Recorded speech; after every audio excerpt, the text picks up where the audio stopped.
منادی خففت عن عبادی وامضیت فریضتی.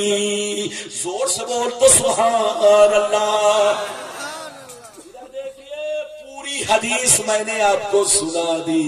اے بابو لوگ ادھر دیکھیے, نبی فرماتے ہیں کہ جب 5 نمازیں بچ گئی, موسیٰ نے کہا پھر جائیے, تو نبی فرماتے ہیں میں نے موسیٰ سے کہا اے موسیٰ میں نے اپنے رب سے بہت کم کروا لیا ہے, میں نے اپنے رب سے بہت کم کروا لیا ہے, اب 5 تو رہنے دیا جائے. ولیکنی ارضی, میں راضی ہوں, واسلم, میں تسلیم کرتا ہوں, قبول کرتا ہوں. میری امت پر 5 نمازیں بوجھ نہیں ہے, میری امت ضرور ادا کرے گی. جو میرا غلام ہوگا وہ مسجد کو ضرور آباد رکھے گا, جو میرا غلام ہوگا وہ 5 وقتہ نماز ضرور پڑھے گا. یہ 5 نمازیں بوجھ نہیں ہے. جیسے موسیٰ علیہ السلام سے نبی نے کہا کہ ولیکنی ارضی واسلم, میں راضی ہوں, 5 نمازوں کو دل سے قبول کرتا ہوں, میری امت پر بوجھ نہیں ہے, میں تسلیم کرتا ہوں. ادھر دیکھیے تو آواز آئی اے محبوب میری بارگاہ میں اب بھی 50 ہے, اے محبوب میری بارگاہ میں اب بھی 50 ہے. اس وقت بھی 50 تھی, اب بھی 50 ہے. مطلب یہ ہے میں نے آپ کی وجہ سے آپ کی امت پر کرم کر کے 50 کو 5 کر دیا ہے. اے محبوب لیکن میری بارگاہ میں 50 ہی ہے. مطلب یہ ہے 50 نمازوں کا ملے گا. یہ ہے امت محمدیہ کی شان.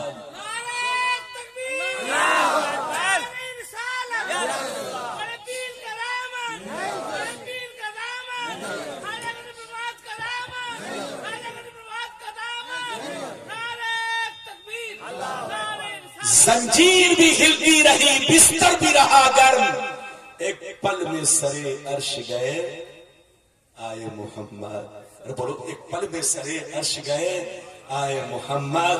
مصطفیٰ کس شان سے گئے دیکھا سنا, اور کس شان سے آئے. نماز کتنی ملی؟ 50. کم ہو کر کتنی ہوئی؟ بولو 5. تو رب نے کیا کہا؟ رب نے فرمایا محبوب میری بارگاہ میں 50 ہے, وہ تو میں نے آپ کی وجہ سے آپ کی امت پر تخفیف کر دیا ہے, ہلکا کر دیا ہے. مطلب یہ ہے کہ موسیٰ کی امت ایک وقت کی نماز پڑھے تو 1 وقت کا ثواب پائے, 2 وقت کی نماز پڑھے تو 2 وقت کا ثواب پائے.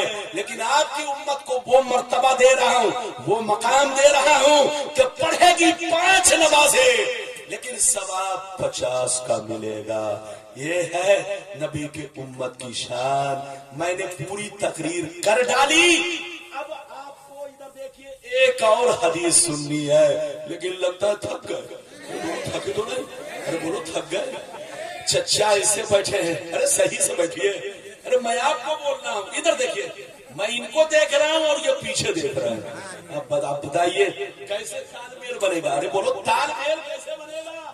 ادھر دیکھیے میں ان کو دیکھ رہا ہوں اور یہ سمجھانے میں دیکھ رہا ہے. اجازت ہے؟ زور سے بولے اجازت ہے. اجازت ہے تو بس اب وہ حدیث سنیے کہ ادھر دیکھیے ہم لوگ گھر پر رہتے ہیں تو بولو 4 رکعت والی نماز کو, ارے بولو فرض کو, کس کو؟ قصر کس میں ہے؟ مسئلہ سن لو. قصر جو ہے کس میں ہے؟ سنت میں نہیں ہے, وتر میں نہیں ہے, مغرب میں نہیں ہے, صرف 4 رکعت والی فرض نماز میں قصر ہے. ارے بولو 50. اور وہ بھی کب؟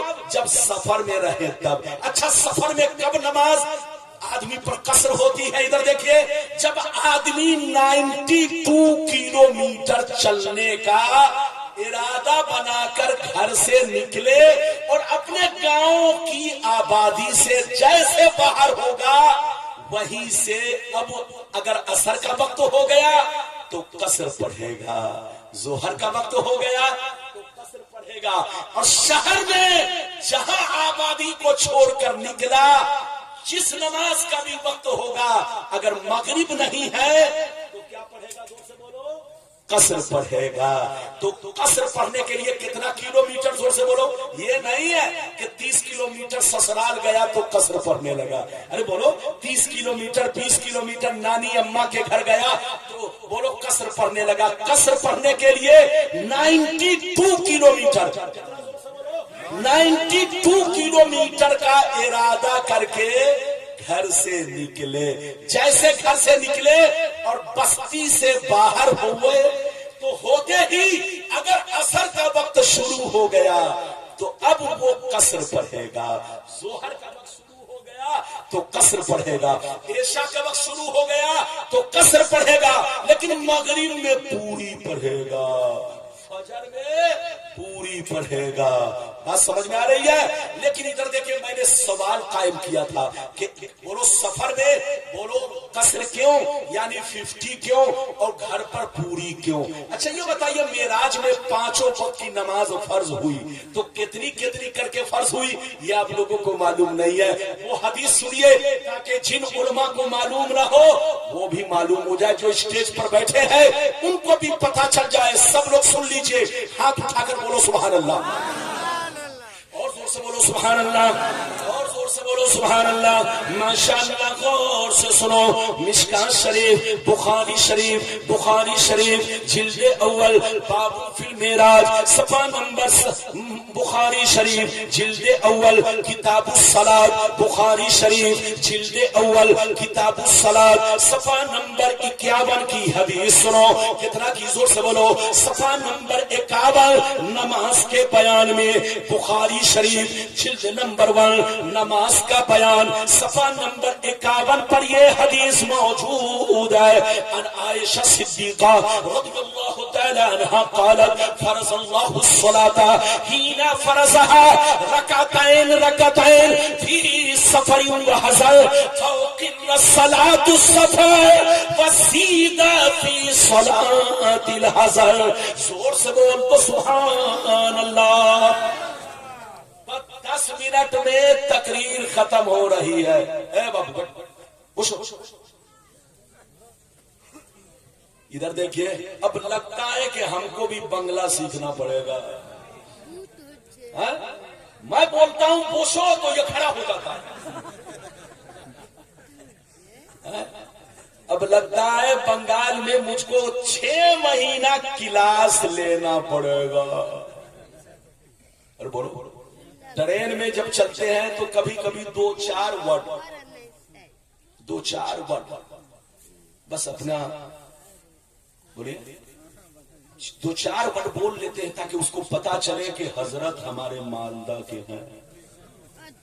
اب پھر روزہ رکھ لیتے ہیں، کیا رکھ لیتے ہیں؟ تاکہ راز رہے، راز کھلے نہیں۔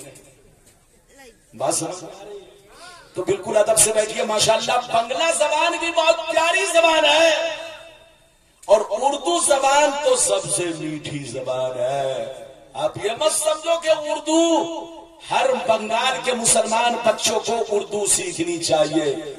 آپ کے حضرت امام مولانا ذوالفقار صاحب قبلہ اردو داں ہے، کم سے کم اپنے بچوں کو ادھر دیکھیے بنگلہ کے ساتھ ساتھ اردو بھی بلوائیے، کیونکہ اردو میٹھی زبان ہے۔ قرآن کے جتنے تراجم آپ کو ملیں گے سب زیادہ تر اردو میں، زیادہ تر کتابیں اردو میں، مسئلہ مسائل کی کتابیں اردو میں۔ تو اردو آپ کہیں بھی جائیں گے پیاسے نہیں رہیں گے۔ بولو کرناٹک میں جا کر کہو گے پانی پلاؤ تو وہ بھی سمجھ جائے گا، راجستھان میں کہو گے پانی پلاؤ تو وہ بھی سمجھ جائے گا، اور اگر جا کے کہنے لگے جل کھاؤ بھی تو وہ کہے گا، ادھر دیکھیں وہ آپ کے چہرے کو ایسے دیکھے گا جیسے آدمی لنگور کو دیکھتا ہے۔ ارے زور سے تو راجستھان میں جل کھابن چائے کھابن نہیں ہے۔ یو پی میں جا کے بولیے گا کہ جل کھابن چائے کھابن تو دکان والا آپ کو ایسے دیکھے گا جیسے لوگ تاج محل کو دیکھتا ہے۔ کم سے کم اپنے بچوں کو ادھر دیکھیے بنگلہ کے ساتھ ساتھ اردو بھی بلوائیے، کیونکہ اردو میٹھی زبان ہے۔ قرآن کے جتنے تراجم آپ کو ملیں گے سب زیادہ تر اردو میں، زیادہ تر کتابیں اردو میں، مسئلہ مسائل کی کتابیں اردو میں. تو اردو آپ کہیں بھی جائیں گے پیاسے نہیں رہیں گے. بولو کرناٹک میں جا کر کہو گے پانی پلاؤ تو وہ بھی سمجھ جائے گا. راجستھان میں کہو گے پانی پلاؤ تو وہ بھی سمجھ جائے گا. اور اگر جا کے کہنے لگے چل کھاؤ بھی تو وہ کہے گا. ادھر دیکھیں وہ آپ کے چہرے کو ایسے دیکھے گا جیسے آدمی لنگور کو دیکھتا ہے. ارے زور سے تو راجستھان میں چل کھابن چائے کھابن نہیں ہے. یو پی میں جا کے بولیے گا کہ چل کھابن چائے کھابن تو دکان والا آپ کو ایسے دیکھے گا جیسے لوگ تاج محل کو دیکھتا ہے. اس لیے اردو سیکھیے، اردو بولیے، میٹھی زبان ہے. جہاں جائیں گے آپ کہیں گے پانی پلاؤ تو سب سمجھے گا پیاسا ہے، خدمت کرو. اجازت ہے؟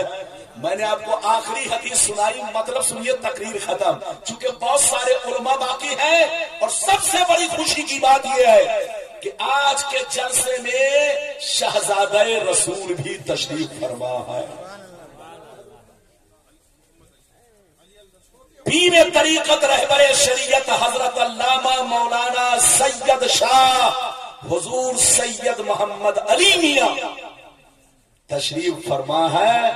حضرت آئیں گے، ان کے چہرے کی زیارت کریں گے. آپ کا مولانا بس 5 منٹ کے لیے آپ کے سامنے حاضر ہے. میں نے حدیث سنا دی، اب مطلب سنیے. حضرت عائشہ کہتی ہیں، کون کہتی ہے؟ زور سے بولو. حضرت عائشہ رضی اللہ تعالی عنہا کہ جب اللہ نے معراج کی رات میں نماز فرض کی، اللہ نے جب معراج کی رات میں نماز فرض کی تو 5 نماز کی صرف 2 رکعتیں. بولو، اللہ نے جب معراج کی رات میں نماز فرض کی تو کس طرح فرض کی؟ زور سے بولو. 5 نماز کی صرف، زور سے بولو، 2 رکعتیں. فجر میں بھی 2 رکعتیں، عصر میں بھی 2 رکعتیں، ظہر میں بھی 2 رکعتیں، مغرب میں بھی 2 رکعتیں، عشاء میں بھی 2 رکعتیں. اللہ نے معراج کی رات میں جب نماز فرض کی تو ہر نماز کی صرف 2 رکعتیں. چاہے گھر پر پڑھو چاہے سفر میں پڑھو، حکم برابر تھا، حکم برابر تھا. لیکن جب نبی مدینہ پہنچے، اور مدینہ پہنچے ہوئے 1.5 سال ہو گئے، تب اللہ نے کچھ رکعتوں کا اضافہ کر دیا. اللہ نے کچھ رکعتوں کو اور بڑھا دیا.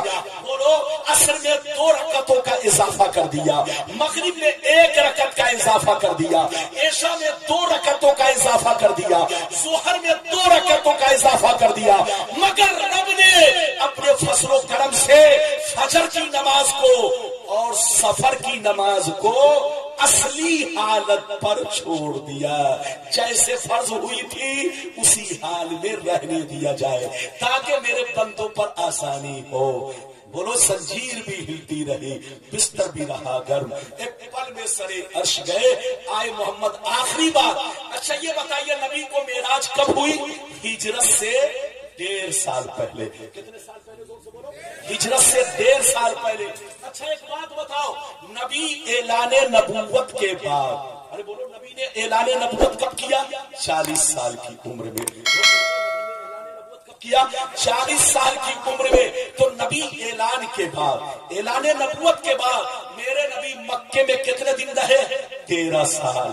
اور مدینے میں کتنے دن رہے؟ 10 سال. اور معراج کب ہوئی؟ زور سے بولو. ہجرت سے 1.5 سال پہلے. تو گویا میرے نبی 11.5 برس تک، زور سے بولو، 11.5 برس تک میرے نبی اور صحابہ کون کون نماز پڑھا کرتے تھے؟ نماز تو معراج میں فرض ہوئی، تو کان کھول کر سن لو. معراج سے پہلے میرے نبی اور صحابہ دن میں دو نماز پڑھتے تھے، صبح کے وقت میں چاشت کی نماز اور شام کے وقت میں عصر کی نماز. یہ دونوں نفل تھی. کیا تھی؟ زور سے بولو. نفل تھی. لیکن رات میں تہجد کی نماز پڑھتے تھے. یہ اس وقت نبی کی امت پر فرض تھی اور نبی پر بھی فرض. تو ہجرت سے پہلے 3 نمازیں پڑھا کرتے تھے. صبح میں چاشت، شام کو عصر اور رات میں تہجد. چاشت اور عصر کی نماز تو نفلن پڑھی جاتی تھی، مگر بولو تہجد کی نماز فرضاً پڑھی جاتی تھی. یعنی فرض تھی، فرض نبی پر بھی فرض، امت پر بھی فرض. لیکن جب اللہ نے معراج کی رات میں 5 وقتہ نماز فرض کر دیا تو تہجد کی نماز امت کے حق میں معاف کر دیا اور نبی کے حق میں چھوڑ دیا. یہ ہے حقیقت، یہ ہے شریعت اور یہ ہے معراج رسول اور یہ ہے شان رسول. زنجیر بھی ہلتی رہی، گرم زنجیر بھی ہلتی رہی، بستر بھی رہا گرم. ایک پل میں سرے عرش گئے آئے محمد. اللہ آپ کو سلامت رکھے، آباد رکھے. نبی کی معراج یہ ہے کہ نبی اللہ تک پہنچے اور تمہاری معراج یہ ہے کہ تم نماز کے پابند بنو. نماز مومنوں کی معراج ہے. نماز بولو اللہ سے قریب کرتی ہے. نماز گھر میں بہار لاتی ہے. نماز آپ کے زندگی میں بہار لاتی ہے. اللہ آپ کو سلامت رکھے، آباد رکھے، جلسے کو قبول فرمائے. آپ کا نام کھڑے ہو جائے، کھڑے ہو جائے. آنے رسول آ رہے. نعرہ تکبیر، نعرہ تکبیر، نعرہ رسالت، نعرہ رسالت.